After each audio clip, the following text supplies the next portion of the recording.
The first thing to hit the floor was a leather-bound book, its cover faded by time. It did not fall on its own. It was swept from the shelf by the arm of a man who, in all of his 33 years of life, had never once been denied anything.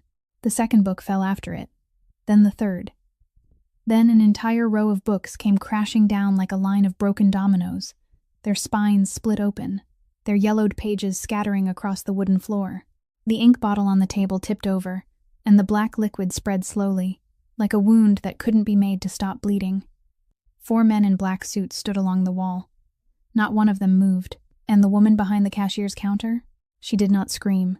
She did not beg. She did not step back even half a pace. She only stood there, her amber eyes fixed directly on the man, destroying everything she had, with a silence so heavy that it forced him to stop. Behind the old curtain, a small figure was hiding, 5 years old, curly hair, holding a worn stuffed rabbit tightly, lips trembling as the child fought back a sob. But the tears couldn't be held back. Reed Calloway stood in the middle of the wreckage. He lifted his head and looked into the woman's eyes. She was not afraid of him, and that unsettled him more than any threat ever could. He turned and walked out, thinking he had won. He did not know that only 3 hours later, in the hospital room where his father lay, he would see a photograph in the medical file. The woman who had donated an organ to save his father's life 2 years earlier. A face exactly like the girl in the bookshop, her mother. And Reed would come to understand one thing. There are debts that cannot be repaid with money, and there are mistakes that cannot be corrected with power. Press like if you want to know what happens next. Share this with someone who needs to remember that kindness is never forgotten. And subscribe to the channel so you don't miss the stories still waiting for you. The door of the SUV slammed shut behind him. Reed Calloway lowered himself into the leather seat, his eyes fixed straight ahead, though he was not truly seeing anything. His hands rested on his thighs, and he realized they were trembling slightly. Not from fear. Reed Calloway did not know what fear was. He had faced the barrel of a gun, enemies who wanted him dead, even long nights when he did not know whether he would live to see the next morning. But never had his hands trembled like this, and he did not understand why. The vehicle pulled away, leaving behind the old street where the little bookshop still stood with the wreckage he had just caused. Yet no matter how much distance grew between them, he couldn't drive the image from his mind. Amber eyes. A silence as heavy as stone. The way she had stood there without retreating, without shaking, without begging, even as he destroyed everything she had. Why was she not afraid? The question kept circling through Reed's mind like a melody he couldn't escape. He was used to seeing fear in the eyes of others. He lived by that fear. He had built an empire upon that fear. But that woman had looked at him as though he were nothing at all, as though he were only a passing wind, causing a little disturbance before disappearing. That made him angry. Or was it unease? He was no longer sure. The phone in his jacket pocket began to vibrate. Reed glanced at the screen and saw Vince's name. He answered, "Boss." Vince's voice was clipped, as always. "We have a problem. Sterling Cross just sent men to the hospital. They were asking about Mr. Harrison's condition." Reed felt his jaw tighten. Sterling Cross. The name cut through his dull headache like the edge of a knife. Cross controlled the eastern side of the city, and for a long time he had been eyeing Reed's territory. His father being in the hospital was not news Cross should have known. But in this world, no secret stayed hidden forever. "Double the security," Reed said, his voice as cold as steel. "No one gets into my father's room without my permission. Even the doctors are to be checked first." "Understood, boss." "And Vince." Reed paused for a beat.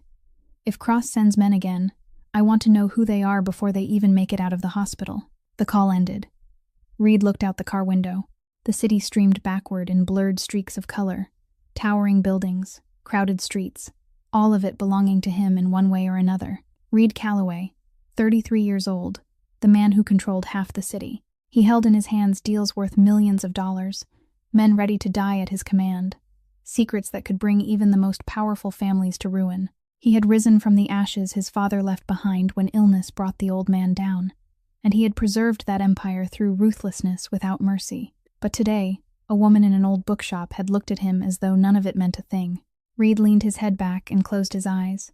He told himself she was only a small obstacle, a piece of land that needed to be bought, a problem that needed to be solved. He would find another way. He would force her to sell in ways she couldn't refuse. He was Reed Calloway. He always found a way. But deep inside, in the place he never allowed anyone to touch, Reed knew he was lying to himself, because the image of those amber eyes would not disappear simply because he wanted it to, and the broken sobs of the child behind the curtain would follow him into his dreams tonight. The SUV turned onto the road leading to the hospital. Reed had a father waiting for him, and an enemy lurking in the shadows. As for that little bookshop, he would return. Soon, the wooden door slammed shut, the sound echoing through the silence of the bookshop.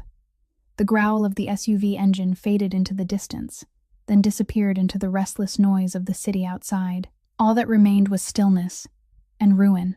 June Whitmore still stood behind the cashier's counter, both hands gripping the edge of the oak so tightly that her knuckles had gone white. During the entire time that man had been tearing her shop apart, she had not trembled.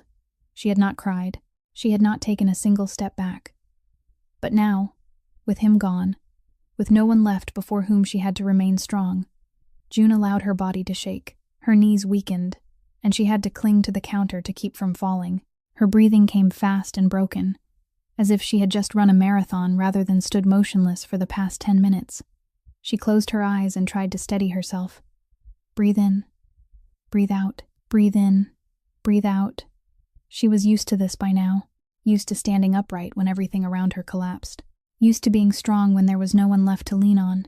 For the past 4 years, since her ex-husband walked away, she had been forced to learn how to be a rock for her daughter. And for the past 2 years, since her mother died, she had been forced to learn how to be a rock for herself. June opened her eyes and looked down at the floor of the shop. Books lay scattered everywhere like leaves after a storm.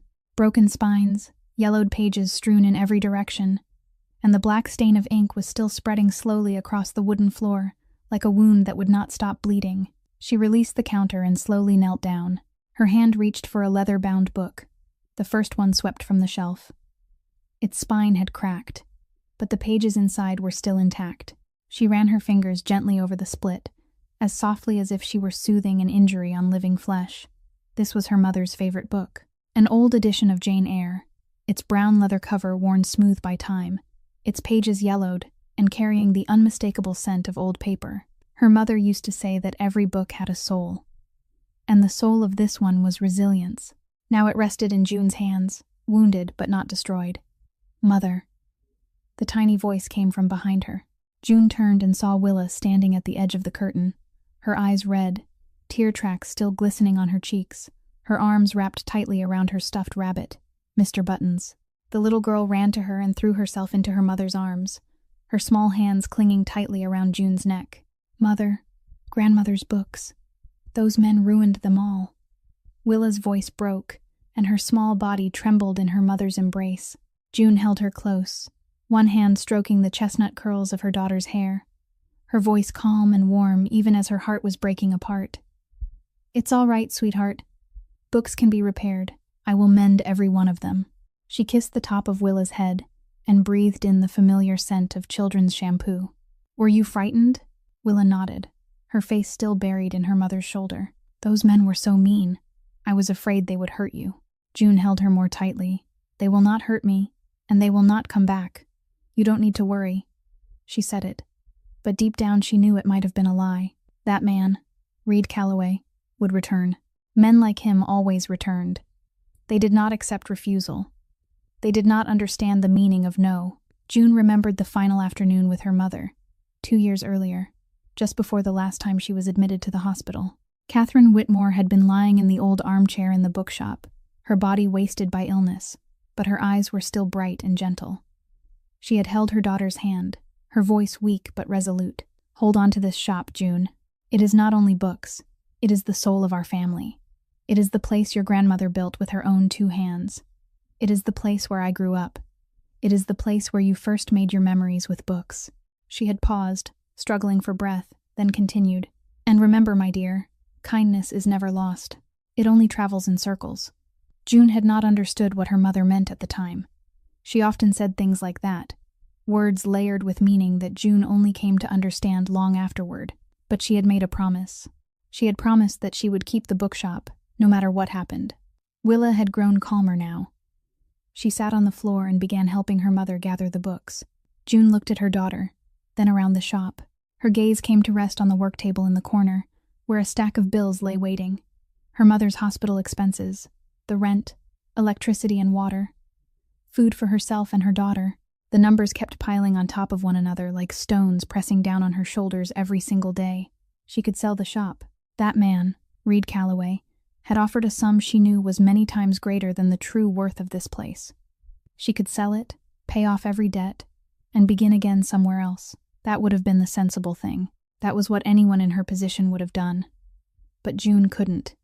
To sell this shop would mean selling her mother's soul, selling the only inheritance that 3 generations of women in her family had built together, selling the only place where she still felt that her mother remained beside her. June rose to her feet, lifted Willa into her arms, and set her on the cashier's counter. "Sit here while I get the cleaning things." Willa nodded, holding Mr. Buttons against her chest. June looked once more at the black stain on the floor. It had stopped spreading, but the blot remained, dark and ugly against the pale wood, like a scar, like so many other scars life had left upon her. She whispered so softly that only she herself could hear it. "I will not give up, Mother, no matter what happens." Mercy General Hospital at night carried a kind of stillness that was almost unsettling.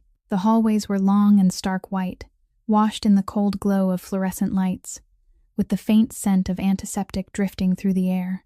Reed Calloway walked quickly past the 2 bodyguards, standing watch at the end of the corridor, gave them a slight nod, then pushed open the door and stepped into the room. It was a large private room, fitted with every comfort money could buy, yet no comfort could conceal the truth that the man lying in the bed was growing weaker with each passing day. Harrison Calloway, 62 years old, once the most feared man in this city, now looked thin and pale against the white hospital sheets. The machines around him gave off their steady signals, tracking every heartbeat, every breath. Reed stood in the doorway for a moment, watching his father sleep. Each time he came here, the old man seemed a little thinner, a little weaker, and each time, Reed felt a little more helpless. He could buy this entire city if he wanted to, but he couldn't buy more time for his father. Harrison opened his eyes, as though he had sensed his son's presence. He gave a faint smile, one that made the lines in his face seem deeper. "Son, why do you look so tense?" Reed pulled a chair closer to the bed, sat down, and took his father's frail hand in his own. "It is nothing. Just work." His voice was softer than usual, trying to hide everything spinning through his mind. The bookshop, the amber eyes, Sterling Cross. None of those things belonged in this room. Harrison looked at him with the knowing gaze of a man who had lived too long in darkness, not to recognize when someone was hiding something. But he did not ask any further questions. Instead, he looked up at the ceiling, his voice low and distant. 2 years ago, when I was close to dying, someone gave me a second chance." Reed said nothing. He knew this story. 2 years earlier, his father's liver had begun to fail, and there had been no suitable donor on the waiting list. The doctors had said he had only a few weeks left. Then, one day, as if by a miracle, they found an anonymous donor. That person had been a perfect match for Harrison, and the surgery had saved his life. They did not want gratitude. Harrison continued, his voice growing softer. They did not want anything. No money, no name, nothing at all. They simply gave, as though my life was worth their sacrifice without asking for anything in return. He paused, breathing with difficulty. "Sometimes I wonder whether I deserved that sacrifice. I did many wrong things, Reed, far too many, perhaps more than you know." Reed tightened his hold on his father's hand. "You deserved it." His voice was firm. "You are my father. For me, that is enough." Harrison smiled, and his eyes slowly closed again. "You are the only thing I ever did right in my life, son." Then he drifted back to sleep, his breathing settling into an even rhythm beneath the steady sounds of the machines. Reed remained there for a little while longer, watching his father sleep. Then he rose, preparing to leave. Just then, the door opened, and a nurse stepped inside, carrying a file. She set it on the table beside the bed, checked the readings on the machines, then hurried out again as though 100 other duties were waiting for her. The file lay on the table, clipped together unevenly, with part of the paperwork inside left exposed. Reed was about to call the nurse back and tell her to fix it, but his eyes happened to pass over what was showing. A photograph. And he froze where he stood. The face in the picture belonged to a middle-aged woman, somewhere in her 50s, with brown hair streaked with silver and deep eyes carrying an unmistakable calm. That face was so familiar that Reed's heart seemed to stop for a beat, not because he had ever met this woman, but because he had just met someone who looked exactly like her, only 20 years younger. He picked up the file, his hand trembling slightly. This was his father's anonymous donor file, one he should never have been allowed to see. But someone had been careless, and now it was in his hands. He read the name, Catherine Whitmore, anonymous organ donor, contact address, Whitmore and Words Bookshop. Reed sank into the chair behind him, his face drained of color. Whitmore, the bookshop, the woman with the amber eyes. All the pieces were falling into place, and the picture they formed made him feel sick. He left the hospital like a shadow, moving quickly through the corridor without looking at anyone. The moment he got into the car, he called Vince. "I need everything on Catherine Whitmore. Everything, right now." His voice was cold and hard, but beneath it was something even he did not recognize. Fear. Not fear of someone or something. Fear of himself. Fear of what he had done. An hour later, the phone rang. Vince gave his report in his usual matter-of-fact tone, unaware that every word he spoke was driving another nail into the coffin of Reed's conscience. Catherine Whitmore died 2 years ago of heart failure. 1 week before her death, she registered as an organ donor. Her liver was a perfect match for Harrison Calloway. The only condition her family requested was absolute secrecy regarding the donor's identity. They wanted no money, no gratitude, nothing at all. Her only daughter, June Whitmore, 28 years old, is a single mother to a 5-year-old girl and is carrying a crushing burden of medical debt from her mother's treatment. She is currently living and working at Whitmore and Words Bookshop, the bookshop her family has built over 3 generations. Reed sat in the car, staring down at his own hands, the hands that had swept books from the shelves, the hands that had destroyed the legacy of the woman who saved his father's life. "Boss?" Vince's voice came through the phone. "You still there?" Reed did not answer. "Maybe not everyone has a price, boss," Vince added, and for once there was something unusual in his tone. Perhaps sarcasm, perhaps disappointment. Reed did not know, and he did not care. He ended the call and sat in the darkness of the car, parked in the hospital lot.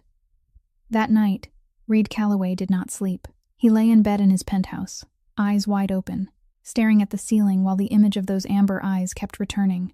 But this time, they no longer filled him with anger or unease. They filled him with shame, a feeling Reed Calloway had thought he had forgotten a very long time ago. The next morning, Reed Calloway stood in front of Whitmore and Words Bookshop for the second time in less than 24 hours. But this time, everything was different. There was no convoy of gleaming black SUVs, no 4 men in suits standing along the walls. There was only him, alone, in a simple gray coat, standing on the sidewalk and staring at the old wooden door of the bookshop as though it were the gate to a place he did not know how to enter. He had been standing there for nearly 10 minutes already. A man accustomed to commanding hundreds of people, accustomed to facing the most dangerous enemies, now hesitating in front of a small bookshop. It was absurd. But Reed couldn't laugh. He drew in a deep breath, and then pushed the door open and stepped inside. Inside the shop, June Whitmore was kneeling on the wooden floor, her back to the door.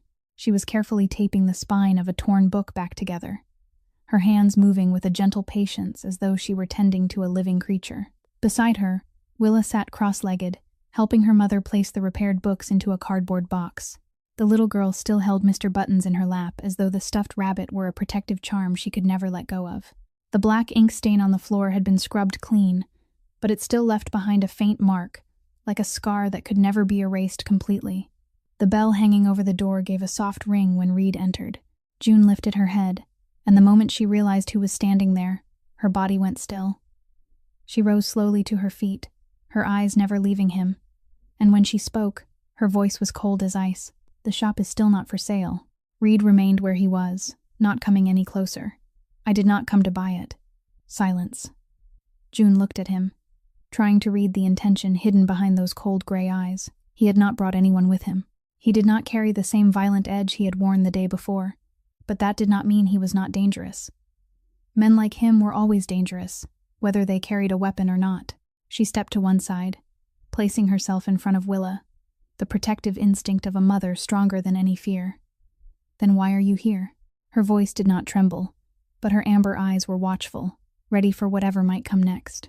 Reed looked at her, then down at the child peeking out from behind her mother, those wide eyes watching him with more curiosity than fear. He took a breath, and when he spoke, his voice had changed. It was no longer cold, no longer threatening. There was only weariness, and something close to surrender. I saw the file. At the hospital, your mother, Catherine Whitmore. She saved my father's life.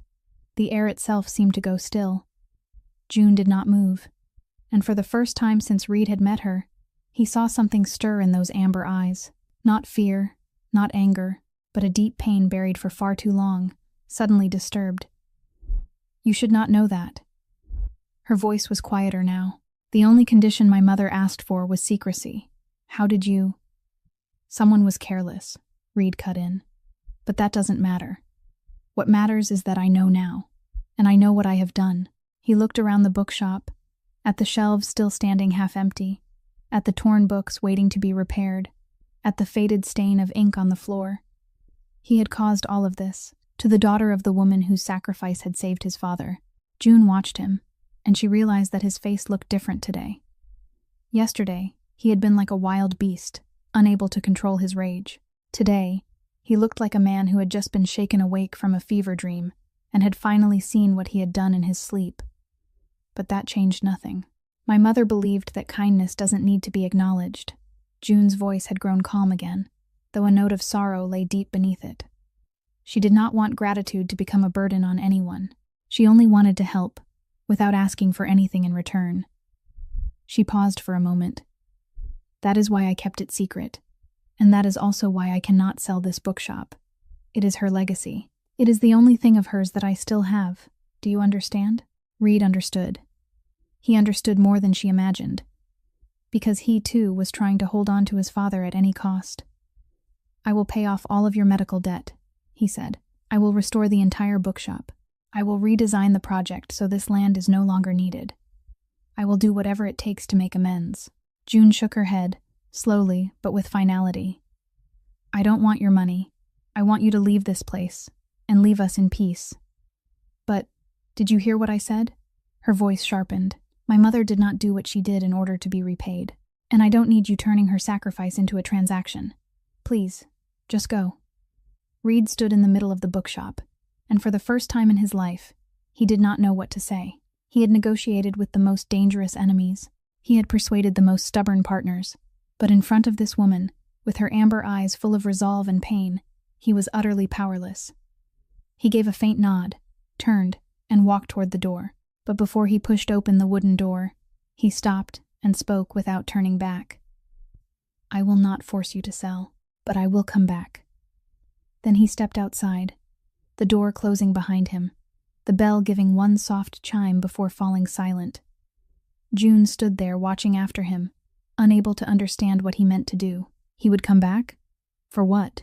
To continue threatening her? Or to do something else? She did not know, and she was not sure she wanted to. Mother. Willa's voice came softly from behind her. June turned and looked at her daughter, whose small face was lifted with innocent curiosity. Mother. He looked sad. June did not answer. She only knelt down and drew her daughter into her arms, and wondered why a 5-year-old child could see the things grown adults tried so hard to ignore. The Eastern Industrial District at night was an entirely different world from the rest of the city. There were no blazing neon lights, no roar of traffic, only old warehouses lying motionless in the dark and the sound of wind whistling through rusted iron frames. In a warehouse at the end of the dirt road, a weak yellow light slipped through the gaps in the corrugated metal roof, like eyes peering out into the night. Inside, Sterling Cross sat at the head of a long wooden table, surrounded by 6 men with cold faces and wary eyes. Cross was 45 years old, his salt and pepper hair combed straight back, his angular face marked by a faint scar running along the left side of his jaw. His eyes were a cloudy gray, always carrying the chill of calculation, like a snake waiting for the perfect moment to strike. He had been waiting for this moment for a very long time, and now it was coming. Reed Calloway is distracted, Cross said, his voice low and deliberate, every word measured carefully before it left his mouth. His father has been in the hospital for 8 months. The old man's health grows weaker by the day. He has to divide his attention between running an empire and caring for his father. "This is the perfect time for us to strike." The men around the table nodded, but none of them dared speak while Cross was still talking. He hated being interrupted. One of his men, the one seated closest to him, cleared his throat and spoke. "Sir, we found something interesting." Cross lifted an eyebrow and motioned for him to continue. "Reed has taken an interest in a small bookshop on the old street. The shop is called Whitmore and Words." "A bookshop?" Cross repeated, his tone edged with suspicion. "Yes. He went there twice in 2 days. Alone. No bodyguards. The first time, he trashed the place, apparently trying to force the owner to sell. But the second time, he went alone, stood there talking to the woman who owns it, then left. No signs of violence. No signs of threats." Cross rested his chin on one hand, and his cloudy gray eyes lit up with interest. Reed Calloway, the coldest kingpin in the city, the man who never showed emotion, never let anyone see a weakness, suddenly taking an interest in a tiny bookshop and an ordinary woman. There was nothing ordinary about that. "Find out more," Cross ordered, a cold smile spreading across his lips. "Find out who that woman is, what connection she has to Reed, and why he cares about her. Every strong man has an Achilles heel. It seems we may finally have found Reed Calloway's." That same night, nearly half a city away from the Eastern Industrial District, Reed Calloway sat in a black sedan, parked across the street from Whitmore and Words bookshop. He had been sitting there for almost an hour, watching the lights inside the shop go out one by one. First, the lights on the ground floor, where the bookshop was. Then the lights on the second floor, probably the sitting room or the kitchen. At last, only a faint night light remained glowing in a small window, most likely the child's room, Willa. The little girl had eyes exactly like her mother's. The phone in Reed's jacket pocket began to vibrate. He looked at the screen, then answered.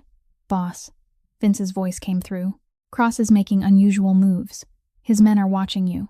They know you went to the bookshop twice." Reed did not look surprised. He had suspected this for some time. Cross had eyes and ears all over the city, and Reed never underestimated his enemies. "I know," he replied. "Then why do you keep coming here?" Vince asked, a note of concern in his voice. "Alone, without protection. If Cross wants to make a move, this is the perfect opportunity." Reed did not answer at once. He looked up at the second-floor window, where the nightlight was still glowing faintly.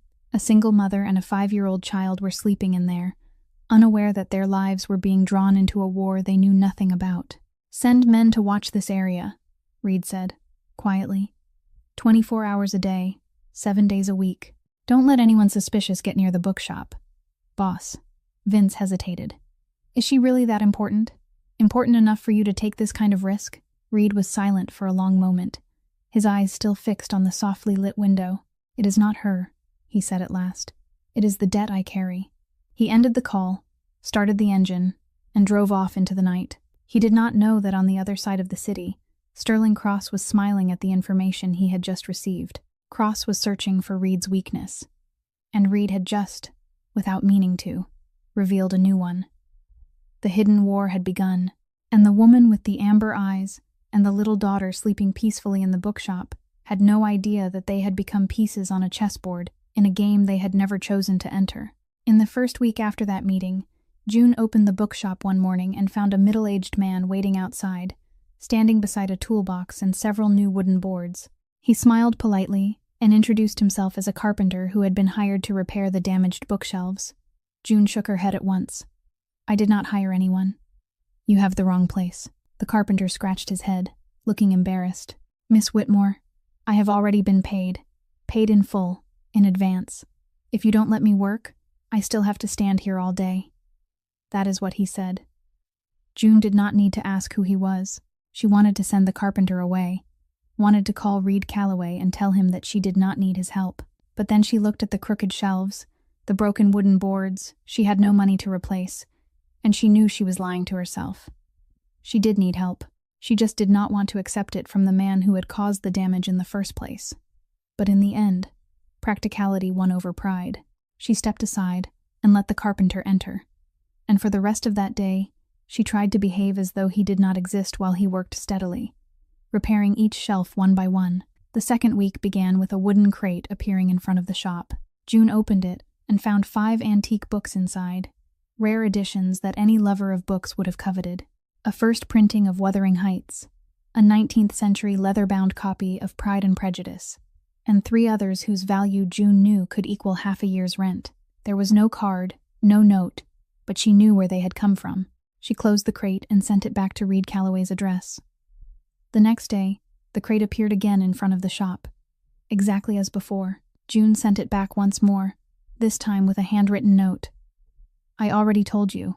I don't need anything from you. On the 3rd day, the crate returned yet again, but this time there was a folded note inside. The handwriting slanted slightly, sharp and controlled, unmistakably the hand of someone used to holding a pen with authority. I know, but these books deserve a worthy home. June stood at the doorway of the shop, the note in her hand, and she did not know what she was supposed to feel. Anger at his stubbornness, or reluctant admiration for a patience she had never imagined he possessed. She looked at the antique books, let out a quiet sigh, and this time she did not send them back. She left the crate in the corner of the shop, still undecided about what she would do with it. In the 3rd week, Reed came to the bookshop late one afternoon. June was busy helping a regular customer, a retired professor who often came by in search of history books, and she did not realize Reed had entered until she heard Willa's tiny voice from the corner of the room. You are the man who knocked over grandmother's books. June turned sharply, her heart beginning to race, but she couldn't break off her conversation with the professor. She could only remain where she was, trying to answer questions about a rare volume while straining to hear the exchange between her daughter and the man she still did not know whether she could trust. Reed had crouched down to Willa's height, and he did not try to avoid the little girl's wary gaze. Yes, he answered, his voice gentler than June had ever heard it. And I am very sorry for that. Willa tilted her head, her face thoughtful like a tiny philosopher weighing some great question. Grandmother said real regret means you have to make it right. I am trying, Reed answered. There was a brief silence. Willa looked at him, then asked a question June never would have expected. Do you know how to read books? Reed nearly laughed, and June realized it was the first time she had ever seen his face hold anything other than coldness or strain. Yes, he answered. Mother says every book has a soul, Willa went on, her tone solemn as though she were sharing a great secret.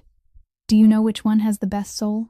Reed lowered himself all the way down, no longer crouching but sitting on the wooden floor, as though a question from a 5-year-old child was worthy of his full attention. He was quiet for a moment, truly thinking, and at last he said, I don't know. Could you show me? Willa smiled, then got up and ran to a shelf in the corner. She pulled out an old leather-bound book, the one June knew more intimately than any other in the shop, her mother's copy of Jane Eyre, the book with the brave soul. This one belonged to grandmother, Willa said, holding the book out to read. She said it had a brave soul. Would you like to borrow it? June finished her conversation with the professor just in time to hear that question. She turned back, and the sight before her made her stop still for a moment. Reed Calloway, the Mafia kingpin who controlled half the city, was sitting on the floor of her bookshop, with both hands holding her mother's most beloved book, listening to her daughter talk about the souls of books with an attentiveness June had never seen in anyone. His face looked different. Gone was the coldness, the arrogance, the threat. He looked like an ordinary man, a man trying to understand a world utterly foreign to him. Willa glanced at her mother, her eyes brightening.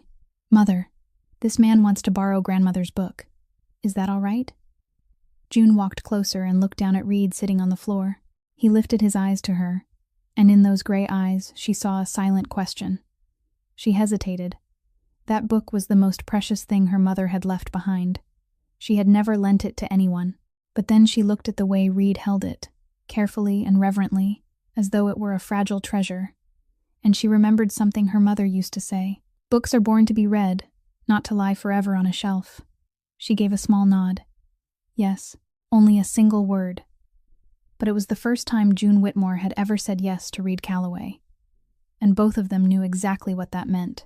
That night there was no moon. The sky was black as though covered with a thick sheet of velvet, without a single star, without a single thread of light breaking through the heavy cloud cover. June sat behind the cashier's counter, the glow of the desk lamp casting a warm yellow light over the stack of bills spread out before her. Willa had been asleep upstairs for a long time, and the bookshop had sunk into the kind of silence broken only by the sound of June's pen moving across the page as she wrote down numbers. This month's rent, electricity and water, The unpaid hospital bills from her mother, Willa's nursery school tuition. The numbers seemed to dance before her eyes, red as blood, heavy as stone. She had tried her hardest, worked from morning until night, saved every dollar she could, but the money earned from this small bookshop was never enough.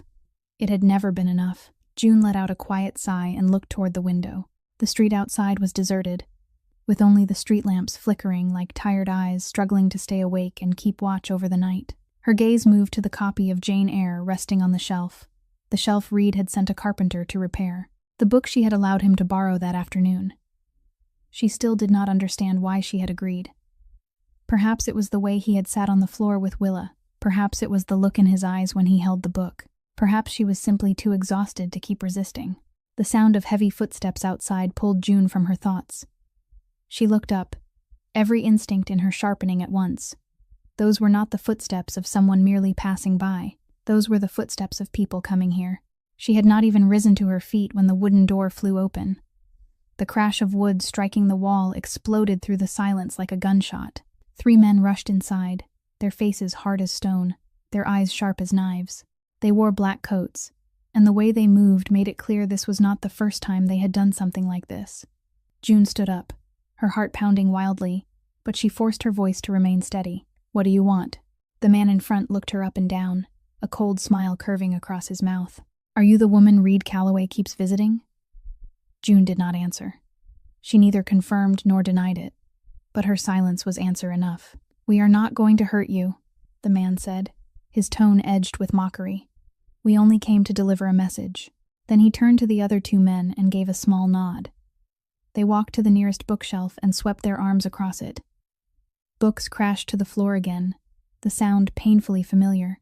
June wanted to scream, wanted to run forward and stop them, but her feet seemed nailed to the floor. She watched the books fall, watched the pages scatter, and it felt as though she were watching her mother's very soul being trampled all over again. But she did not look at the books. She looked toward the staircase leading upstairs, where Willa was sleeping.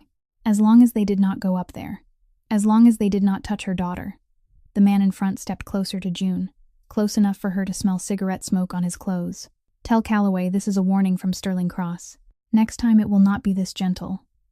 Then he turned away, signaled to the other 2 men, and they left as quickly as they had come. The door swung on its broken hinges, and the night wind rushed in, cold and sharp. Silence. June stood in the middle of the fallen books, and her body began to shake. First her hands, then her shoulders, then all of her. She listened for any sound from upstairs, praying that Willa had not woken, had not seen any of this. There was no sound. The little girl was still asleep.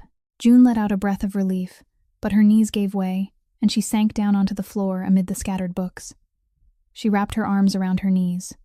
She did not cry, but her body would not stop trembling. This was no longer about money or land. This was about her daughter's safety. Those men knew where she lived. They knew Reed came here, and they would come back. She looked at the telephone, resting on the counter, and hesitated. Call the police? She knew the police couldn't protect her from men like Sterling Cross. They would come, make a report, offer promises, then leave. And those men would return the moment the police were gone. Sell the shop and run?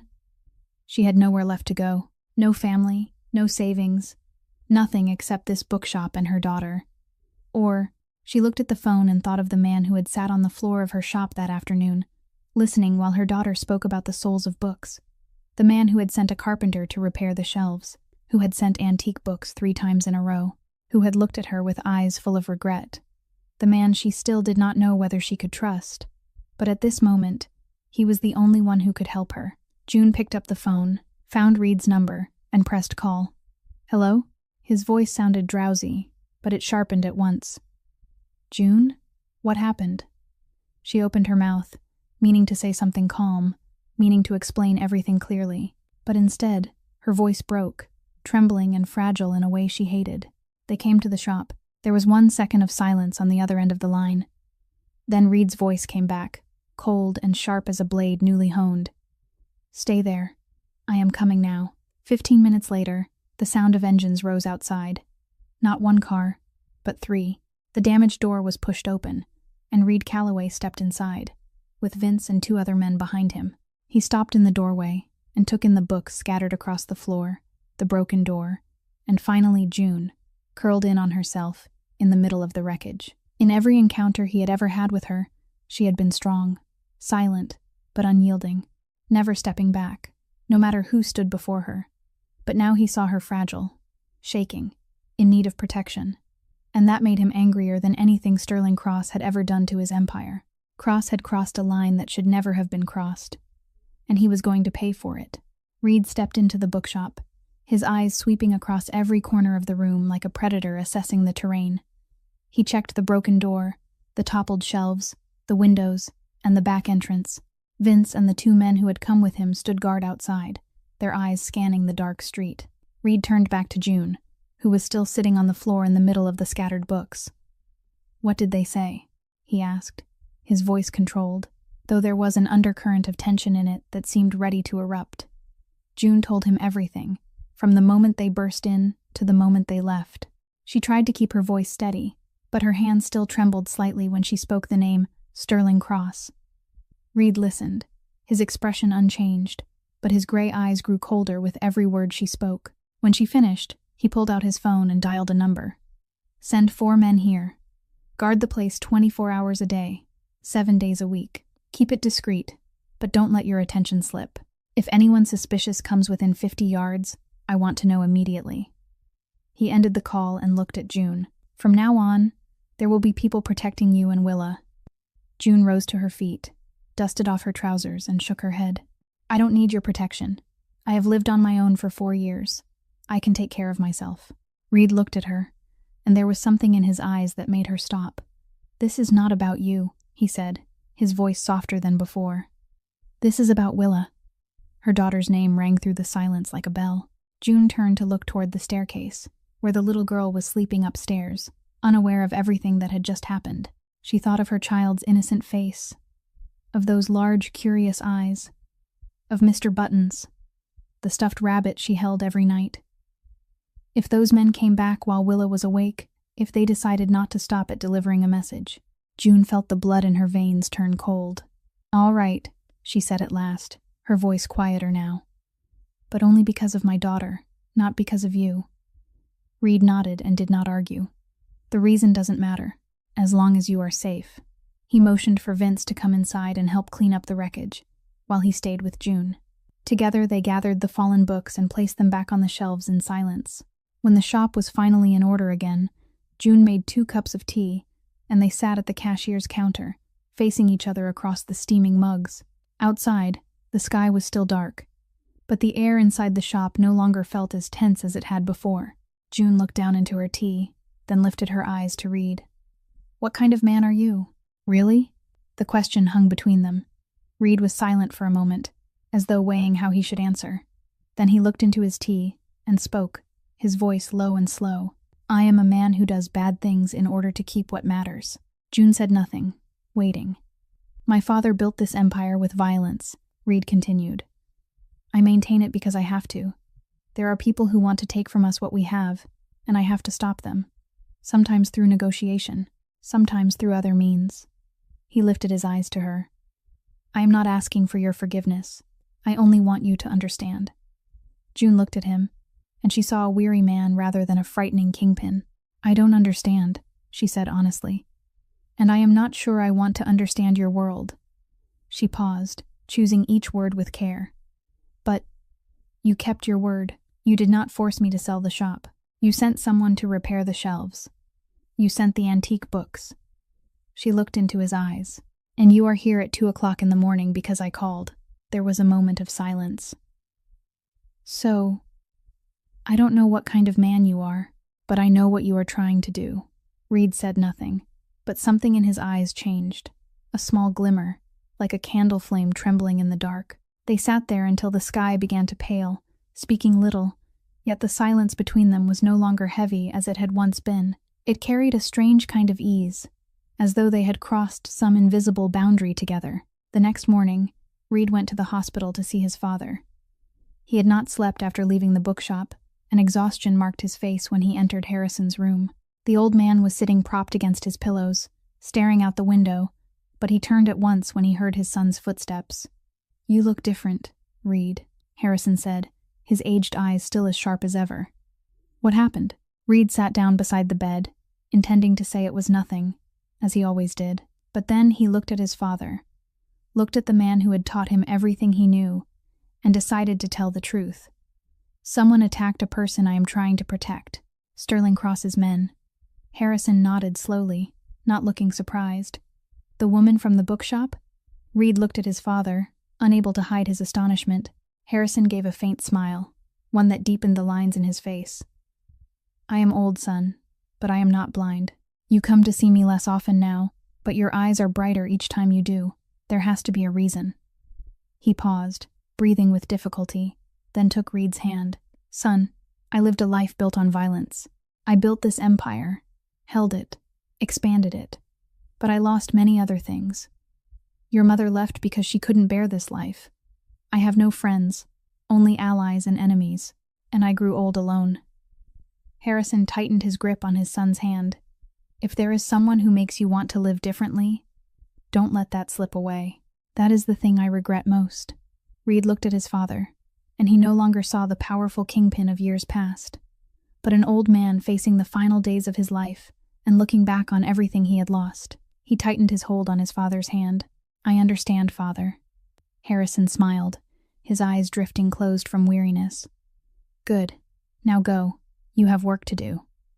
Reed left the hospital with a new resolve taking shape inside him.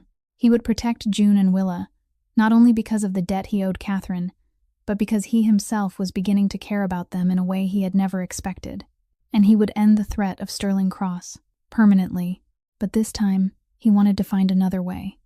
A way that would not require bloodshed, because perhaps, only perhaps, he was beginning to want to become a different man. A man worthy of the look in Willa's eyes when she gazed at him and asked about the soul of books. A man worthy of the fragile trust June had given him the night before. La Maison sat on the top floor of a skyscraper in the center of the city, a place where only those with money and power could set foot. Reed Calloway stepped into the private room at the back, where Sterling Cross was already waiting. The room had been designed with understated luxury, warm golden light, oak-paneled walls, and a single dining table placed at the center. The two men sat facing each other, with two untouched glasses of whiskey between them, and a tension so sharp it seemed it could be sliced with a knife. This was the rule of negotiation in their world. No guns, no enforcers, only two kingpins and words that could decide the fate of hundreds of people. Cross leaned back in his chair, a mocking smile curving at his mouth. He was 45 years old, his salt and pepper hair combed straight back, the faint scar along his jawbone like a reminder of battles long past. I hear you have a new weakness, Reed, he began, his tone mild but dripping with scorn. A tiny little bookshop and a single mother. Fascinating. Cross took a sip of whiskey, his eyes never leaving Reed. You crossed half the city in the middle of the night for a bookseller. The great Reed Calloway of old would laugh in his own face now. Reed's expression did not change. He had learned to master his emotions when he was still a boy, and he was not about to let Cross see even the smallest sign of weakness. What do you want, Cross? He asked directly, his voice cold and calm. Cross set his glass down and leaned forward. The West District. All of it, plus the Southport. Reed nearly laughed. The West District was the center of his power, where he controlled most of his legal and illegal operations, and the Southport was the greatest source of income in the Calloway Empire. Cross was demanding nearly half of everything he had. You know that cannot happen, Reed replied. Cross tilted his head, and his cloudy gray eyes gleamed with threat. Then perhaps I will pay that bookshop another visit, this time not as a warning. A heavy silence settled over the room. Reed looked into Cross's eyes and saw that the man was not joking. Cross would do exactly what he said. He would go after June and Willa, and this time it would not stop with a fallen bookshelf. Reed placed both hands on the table, his fingers laced together, and spoke in a voice cold as ice. Do you want to know why I care about that bookshop? Cross lifted a brow and waited. Not because of her. Because of her mother. Reed spoke slowly, every word measured with care. 2 years ago, she donated an organ that saved my father's life. She did not know who he was. She wanted no money, no gratitude. She only wanted to save a human life. He paused, letting the words settle into the air. And she died. That bookshop is the only legacy she left to her daughter. Reed leaned forward, his gray eyes hard as steel. If you touch it again, I will not negotiate. I will level everything you have. The East District, your warehouses, your men, all of it. He let the threat hang between them. And you know I don't make threats, Cross. I make promises. Cross studied Reed with a searching look. He had lived in this world long enough to know when a man was bluffing and when a man was telling the truth.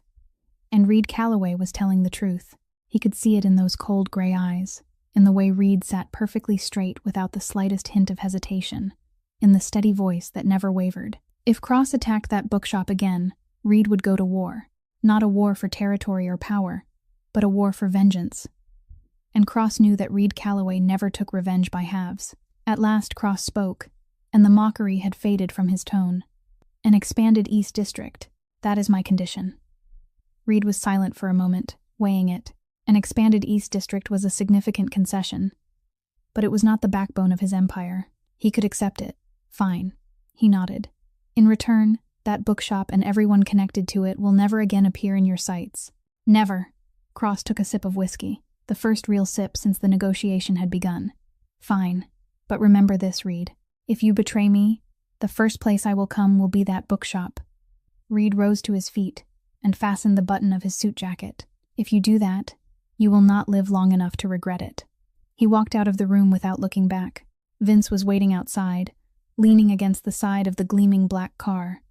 When he saw Reed emerge, he straightened at once. How did it go, boss? Reed did not answer immediately. He opened the car door and slipped into the back seat.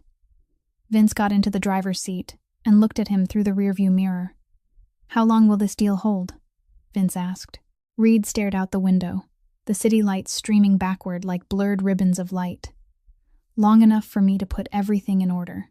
Long enough for her and the little girl to have a normal life. The next 2 weeks passed in uneasy quiet. Cross remained silent, making no new moves. The men Reed had assigned to watch the bookshop reported that nothing unusual had happened. June and Willa continued their daily routine, opening the shop in the morning, closing it at night, and Reed stopped by from time to time to return the book he had borrowed and borrow a new one.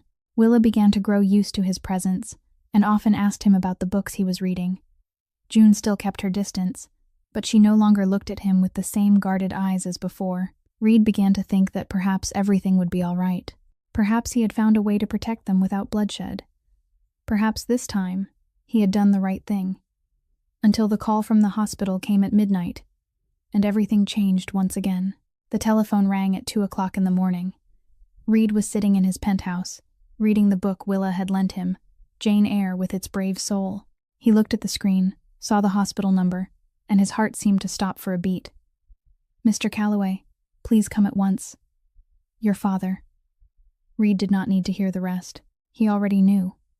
Somewhere deep inside, he had known this day would come. He had only not expected it to come so soon. He drove through the sleeping city at a reckless speed, red lights and traffic laws meaning nothing to him now. The hospital corridor was long and cold and white as always, but tonight it seemed longer, colder, and each step he took felt as heavy as though he were carrying the whole world on his shoulders. The 2 bodyguards standing outside the room looked at him with sympathy in their eyes, and Reed knew he had not made it in time.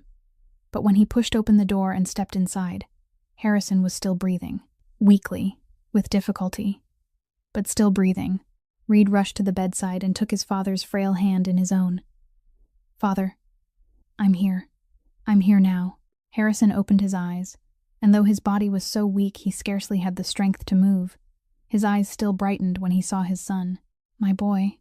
His voice was only a whisper now, but Reed heard every word as though the old man were shouting. I'm here, Father, Reed said, and his voice trembled in a way he couldn't control. I'm not going anywhere. Harrison smiled, a faint smile, yet one filled with peace. His eyes looked far away, as though he were seeing things Reed couldn't see. I've lived a long life, he said slowly, each word costing him effort as though he were climbing a mountain. I did many wrong things, far too many. I hurt people. I lost what mattered. I lived in darkness for too long. He paused, fighting for breath. But the one thing I did right was having you. Reed felt his eyes burn. He was Reed Calloway, the man who controlled half the city, the one who could look into the eyes of his enemies without flinching, but at this moment, He was only a son about to lose his father. Father. He wanted to say something. Wanted to say that his father would be all right. That he would recover. But they both knew that would have been a lie. Harrison squeezed his son's hand one last time. The last strength of a man who had once been the most feared kingpin in the city. Live in a way that is worthy, my son. Worthy of the sacrifice of the woman who saved me. Worthy of that little bookshop. Worthy of the girl and the child. He smiled, and his eyes slowly drifted shut. Don't disappoint me. Then he closed his eyes, and this time, he did not open them again. The machines around him gave a long, steady tone, cold and merciless, announcing the end. Reed remained where he was, still holding the hand that was already growing cold. He did not know how long he sat there, perhaps a few minutes, perhaps a few hours. Time had no meaning any longer when the person you loved most had just slipped away. The funeral was held the following afternoon, quiet and private, just as Harrison had lived. There was no notice in the papers, no long line of escort cars, only a small circle of the people closest to him standing around the grave in a silent cemetery on the edge of the city. Reed stood nearest of all, dressed in a black suit, his face carved from stone. Vince stood behind him with the most loyal of their men, all of them silent, all of them with heads bowed. Reed watched the coffin being lowered slowly into the ground, and he did not cry. He did not speak. He only stood there like a statue while the world around him went on turning. When the service was over, the others gradually drifted away, leaving Reed alone beside the fresh grave. He remained there, staring at the stone engraved with his father's name, and he did not know what he was supposed to do next. All his life he had always known the next move, but now, for the first time, he was utterly lost. Soft footsteps sounded behind him. Reed did not turn around, but he knew who it was. He recognized those footsteps, light and steady, just like the way she had stood her ground before him on the first day they met. June stepped up beside him and said nothing. In her hands she carried a simple bouquet, white daisies, and a few sprigs of lavender. She laid the flowers on the grave, then stood beside him in silence. After a while, she spoke, her voice gentle as the wind. My mother believed that the one who receives must live well. She did not donate her organ so the recipient could go on doing bad things. She did it with the hope that the person who received a second chance would value it and live a life worthy of it. June looked at the grave, then turned her eyes to Reed. Seeing you beside him, seeing the way he spoke about you in the times I read about him in the newspapers, I think he lived well. He had a son who loved him. She paused, and my mother would have been glad of that. Reed still looked at the grave, but something inside his chest broke open. The wall he had built over so many years, the wall that had kept him strong and cold, the wall that had separated him from the rest of the world, was collapsing piece by piece. For the first time in many years, a tear slipped down his cheek. Only one, but it was the first tear he had shed since he was a boy. He said nothing. June said nothing either. She only stood beside him, and then, gently, she took his hand. Only for a moment, a brief touch, warm and quiet. Then she let go and walked away in silence, leaving him alone with his father one last time. But that touch remained with Reed far longer than any words could have. It told him he was not alone, that someone understood, that no matter how deep the darkness might be, there was still light somewhere waiting for him. Reed stood by his father's grave until the sun went down, and when he finally walked away, he carried a new resolve within him. He would live in a way that was worthy of his father, worthy of Catherine, worthy of June and Willa. He would not disappoint any of them. 2 weeks after the funeral, Reed Calloway stood in front of Whitmore and Word's bookshop for the first time since the day his father died. He had spent those 2 weeks putting everything in order, from Harrison's will to the legal formalities, from stabilizing the empire to making certain no one used the vacuum of power to stir up trouble. He had been so busy that he had not had time to stop and truly feel the pain. But now, standing before the little bookshop with its wooden sign faded by time, he felt as though part of the burden was being lifted from his shoulders. The shop had been fully repaired. The bookshelves he had once smashed were now sturdy and new. The glass door gleamed, and inside, the books stood neatly on their shelves like soldiers at attention, ready to welcome him. The afternoon sunlight poured through the windows and laid a warm golden wash over everything, making the small bookshop look like a peaceful refuge in the middle of a noisy city. The bell above the door chimed when Reed stepped inside, and less than 3 seconds later, a small figure came rushing out from the corner of the room. "Uncle Reed," Willa ran to him, her tiny feet tapping across the wooden floor, and she threw her arms around his leg as though he were the dearest person in the world. Reed stood there, startled by the child's reaction. He was used to people fearing him, avoiding him, or lowering their heads before him. But Willa was different. She tipped her face up toward him, those large amber eyes exactly like her mother's filled with concern. "Are you sad? Mother said your grandfather went away. Very far away. He cannot come back anymore." Reed knelt down to her height, and he realized that he was smiling, even if only a little. "I am sad," he said honestly, "but seeing you makes me less sad." Willa tilted her head and thought for a moment, as though weighing a matter of great importance. Then suddenly she ran off and came back, holding Mr. Buttons in her hands. "Hold Mr. Buttons," she said, pushing the worn old rabbit into Reed's hands. "When I am sad, I hug Mr. Buttons, and I am not sad anymore. Mr. Buttons will help you." Reed took the stuffed rabbit, and he felt his heart soften in a way he had never expected. This was Willa's most precious possession, the thing she held every night, the thing she never let out of her sight, and she was offering it to him because she thought it would help him feel less sad. He looked at the rabbit with its faded button eyes and fur worn thin by time, then looked back at Willa. "Thank you," he said, his voice gentler than it had ever been with anyone. "But I think Mr. Buttons should stay with you. You need Mr. Buttons more than I do." He handed the rabbit back to her. "I only need to know that you are here. That is enough for me." Willa took Mr. Buttons again, but she kept looking at Reed with worried eyes. "Then when you feel sad, come here, all right? I will let you hug Mr. Buttons." Reed nodded, and this time his smile truly reached his eyes. "All right, I promise." June stepped out from the back room, and when she saw the scene before her, she paused for a moment. Reed Calloway, powerful Mafia kingpin, was kneeling on the floor of her bookshop, talking to her daughter about a stuffed rabbit. The image was both strange and warm in a way she couldn't explain. She came closer, and Reed rose to his feet when he saw her. In her hands was an old notebook, its leather cover worn and its pages yellowed with age.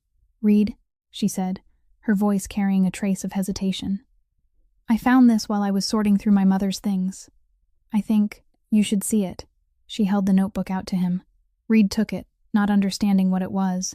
He opened it, and inside were lines of handwritten words in the soft, slanting script of a woman. It was Catherine Whitmore's journal. He turned through a few pages, skimming entries about daily life, about the bookshop, about June when she was a little girl. Then he stopped at a page marked with an old ribbon. The date on that page was more than 10 years earlier. "Today I met a strange man," Catherine had written. "I was having trouble with some debt collectors. They came to the shop, threatened me, broke things. I did not know what to do. Then he appeared. I don't know where he came from, but he walked in and looked at those men with an expression that made them step back. He did not need to say much. He only said, 'You go on now. I will handle this.' And I did.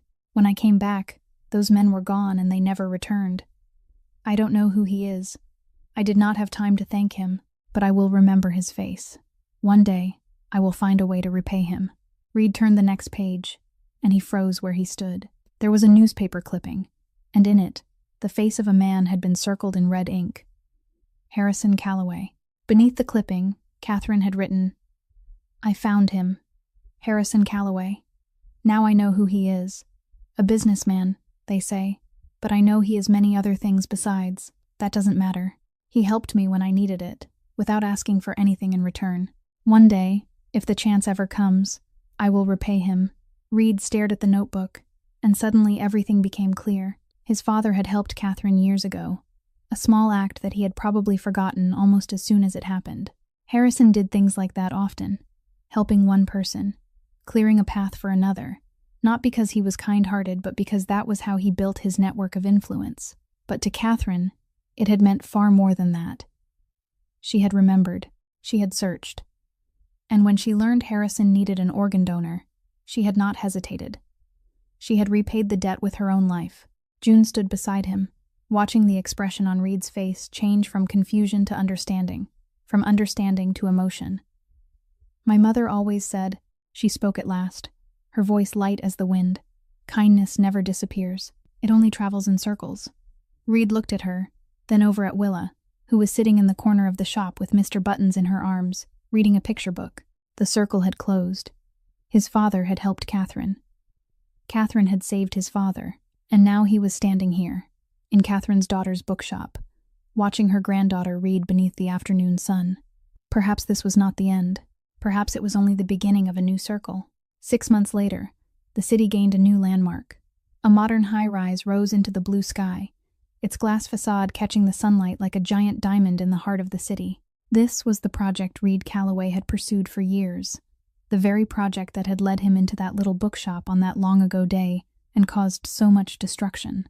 But now, as he stood looking at the completed tower, Reed realized that the most important thing was not the soaring floors or the gleaming glass exterior. The most important thing stood at the very center of the main plaza, where a small bookshop with a wooden sign still stood firm amid all the modern elegance surrounding it. Whitmore and Words. June's bookshop. Catherine's legacy. The architect had called it the heart of the project, and the newspapers couldn't stop wondering about the unusual design. Why would a major corporation preserve an old-fashioned little bookshop in the center of a billion-dollar development? Reed never explained. Some stories are not meant to be told to the whole world. On opening day, Reed stood in front of the building in a gray suit, watching the crowd and the reporters gathered around. He had delivered the necessary remarks, shaken the necessary hands, and offered the necessary polite smiles. But the moment he had been waiting for most was when a small figure came running out of the bookshop, curls flying in the wind. "Uncle Reed. Uncle Reed." Willa ran toward him, her little feet moving quickly across the newly laid granite. "Mother's shop is the prettiest. Prettier than that building." She grabbed his hand and pulled him toward the bookshop, where June was standing in the doorway. And when Reed saw her, he stopped. June was smiling, not the polite smile she usually offered customers, not the smile that hid the weariness he had so often seen. This was a real smile, the kind that reached her eyes and made her amber gaze shine as though sunlight lived inside it.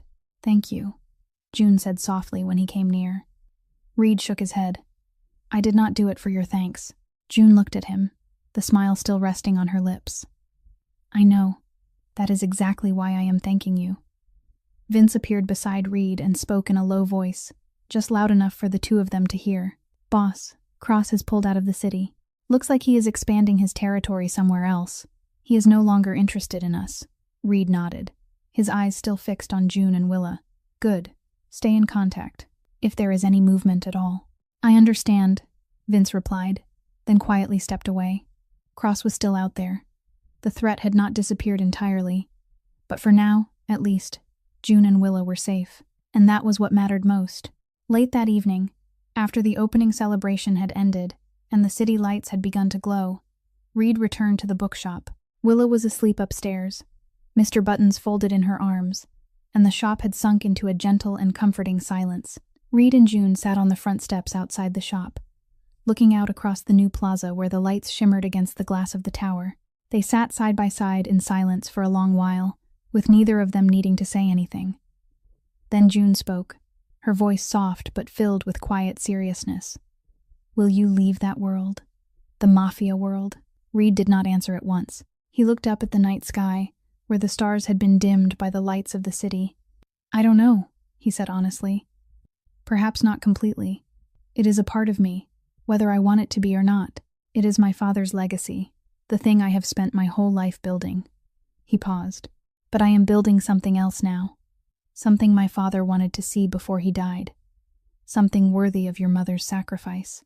June was quiet for a moment, her fingers absently brushing the edge of the stone step. Then she asked, more softly than before, "And me? Where do I belong in all of this?" Reed turned to look at her, and in those cold gray eyes, June saw something she had never seen there before.